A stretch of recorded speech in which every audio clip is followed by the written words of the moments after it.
All right, in today's video, I'm going over how I report and communicate with my six-figure a month or higher spending clients.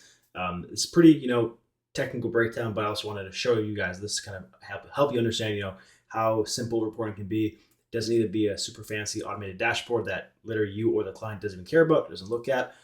Sometimes these are accompanied with videos for most clients, sometimes they're not, or I meet with them and kind of discuss this as well. So let's get into it.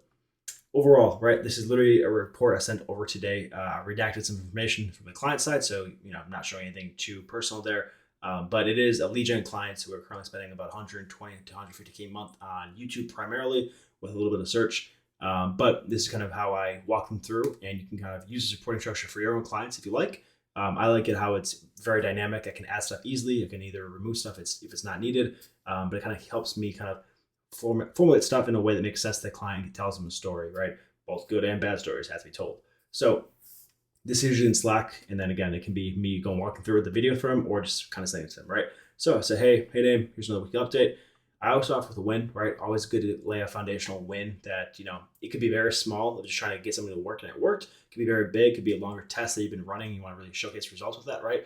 But always trying to start off with a win really can help clients understand, hey, what are you trying to do? What's a good piece of good news? Even if it's a bad week, you should always be able to find at least one win or something in there that you can showcase to the client. Say, hey, we're doing this. This is a great job we're doing for this, or we're trying to get this done, right?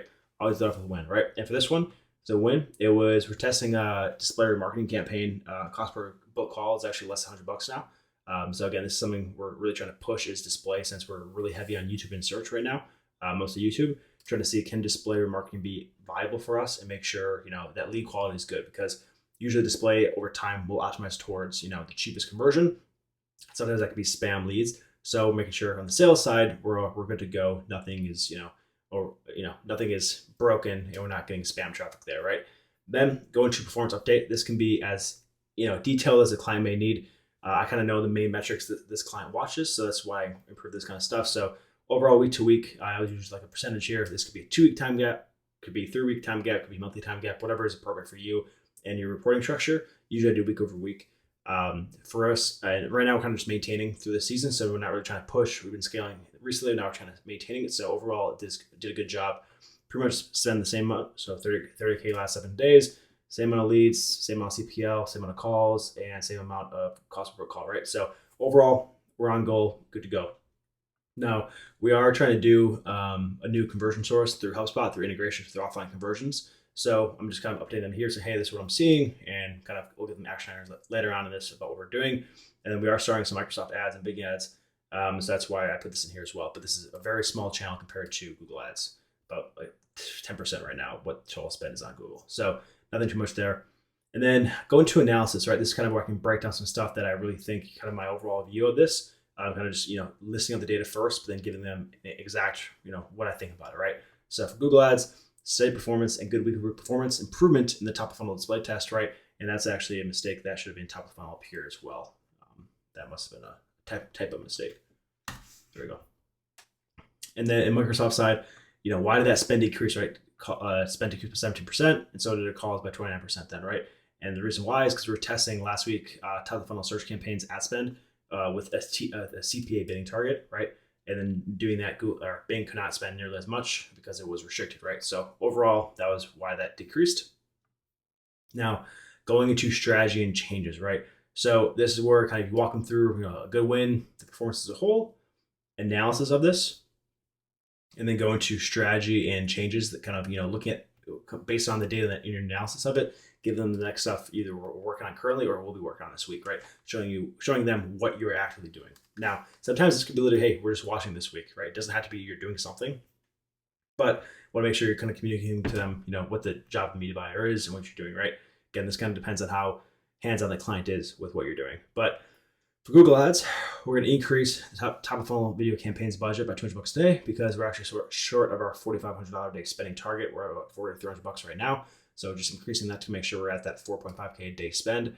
And then for our quiz funnel campaign, this is what we're testing right now, making sure that this is lead quality is good. So I'm going to bring up on our meeting this week, make sure, talking to the sales team, hey, how's this lead data? We're all good to go, stuff like that. And then on the Microsoft side, we're changing our bidding strategy back to ECPC since the campaign wasn't able to sustain TCPA bidding.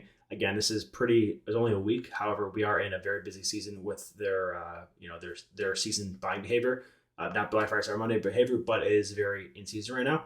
So we'll kind of just want to get volume overall. And then, yeah, that's the same thing.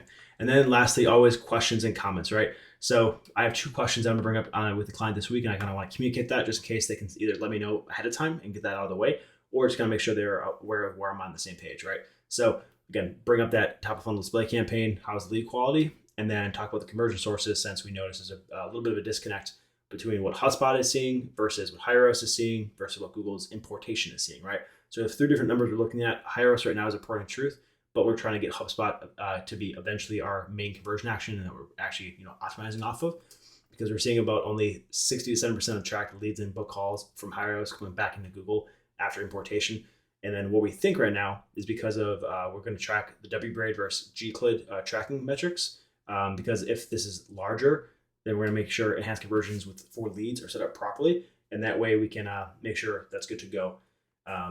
But that's pretty much it, right? Pretty simple, right? Not hard at all. It doesn't take that long. Kind of just gives them a good point of view. Again, some clients just want to see this. Some want more of a video breakdown, but overall, gets them on the same page, and I can communicate my thoughts with them in a easy to show way, right? Sometimes I include pictures, graphs, whatever, but overall, that's it. So again, a win, performance update, analysis of the data, strategy plus main changes, and then questions or comments you have for the client. So super easy. Hope it helped. If you have questions, drop them below.